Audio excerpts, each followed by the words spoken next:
को account submit करने थे और शायद 40-45 दिन लेट अकाउंट सबमिट उस वक्त किया। इनकम टैक्स के ऊपर हम सबके सब लोग 10-15 दिन, अक्सर बहुत लोग लेट हो जाते हैं। उसके बेसिस के ऊपर एक कारण ये, और दूसरा कारण क्या है कि 2018-19 इलेक्शन का वर्ष था और उस इलेक्शन के वर्ष में कुल 199 करोड़ की 199 करोड़ की रिसीप्ट कांग्रेस पार्टी की थी जो इलेक्शंस में खर्च हुए थे, 199 करोड़।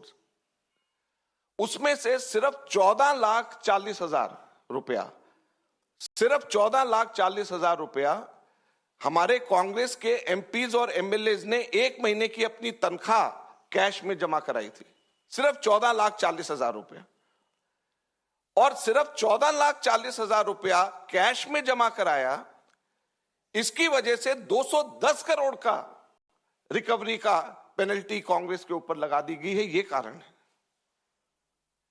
और 2018-19 का किया हुआ आज जाकर के 5 साल के बाद में चुनाव की घोषणा से 2 हफ्ते पहले हमारे अकाउंट्स इसको लेकर के फ्रीज कर दिए जाते हैं। ये बड़े शर्म की बात है। हम लोग ये मांग करते हैं कि अगर अकाउंट फ्रीज होने चाहिए तो जो अनकॉन्स्टिट्यूशनल कॉर्पोरेट बॉन्ड्स जो बीजेपी ने अपने खाते में डाले हुए हैं वो बीजेपी के अकाउंट सील होने चाहिए, वो फ्रीज होने चाहिए, जिसके बारे में सुप्रीम कोर्ट ने कहा है कि ये अनकॉन्स्टिट्यूशनल है। जो हमारा कांग्रेस का जो पैसा है, ये सारा पैसा तो हमारे कार्यकर्ताओं ने ऑनलाइन डोनेशन से, क्राउड फंडिंग के माध्यम से, यूथ कांग्रेस ने अपना पैसा सारा का सारा, ये जो अभी जो उनका हुआ है पैसा जो उनका इकट्ठा होता है, आप सब लोग जानते हो, मेंबरशिप ड्राइव से वो पैसा इकट्ठा करते हैं। तो जो क्राउड फंडिंग से जो पैसा इकट्ठा हुआ है, जो ऑनलाइन ड्राइव से हम लोग कर रहे हैं, और जो यूथ कांग्रेस मेंबरशिप ड्राइव से जो पैसा इकट्ठा कर रही है, उसको इनकम टैक्स और बीजेपी की सरकार किस तरीके से सील कर सकती है, ये बड़े दुख की बात है, चिंता का विषय है। हम लोग अक्सर यहां से कहते हैं कि डेमोक्रेसी हमारे देश के ऊपर उसमें बेड़ियां लग गई हैं। बहुत साफ ये नजर आ रहा है कि अब हमारे देश के अंदर लोकतंत्र नहीं रहा। ऐसा लगता है कि केवल वन पार्टी सिस्टम हमारे देश के अंदर लाने का ये प्रयास है, और बाकी सारी पार्टीज के अकाउंट्स अगर सीज होंगे, प्रमुख मेन ऑपोजिशन पार्टी का अकाउंट अगर फ्रीज करा जाएगा, सीज होगा, तो इससे ज्यादा लोकतंत्र के लिए चिंता की बात नहीं है।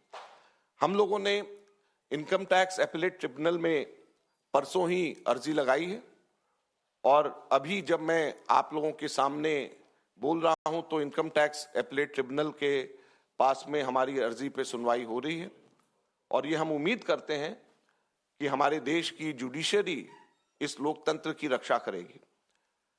हमारा पूरा भरोसा हमारे देश की जुडिशरी पे है, और हम उम्मीद करेंगे कि हमारे देश की जुडिशरी लोकतंत्र के ऊपर जो ये हमला हुआ है और लोकतंत्र को बेड़ियों में बांधने की जो कोशिश हो रही है, इससे इन बेड़ियों को खोलेगी और लोकतंत्र को हमारे देश में वापस बहाल करेगी। अब हमारे को जुडिशरी के ऊपर ही भरोसा है।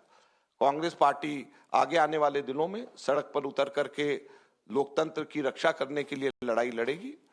मैं आज ही अभी यहां से निकल करके राहुल गांधी जी से मिलने के लिए जा रहा हूं, उनको मैं पूरा ब्रीफ करूंगा, और मैं उम्मीद करूंगा कि आप सब लोगों का, मीडिया का खास तौर के ऊपर इसमें सहयोग हमारे को मिले, और आप जनता तक के सही बात बताएं, जुडिशरी हमारी रक्षा करे और कांग्रेस पार्टी सड़क के ऊपर उतर करके इस लड़ाई को लड़ेगी। धन्यवाद।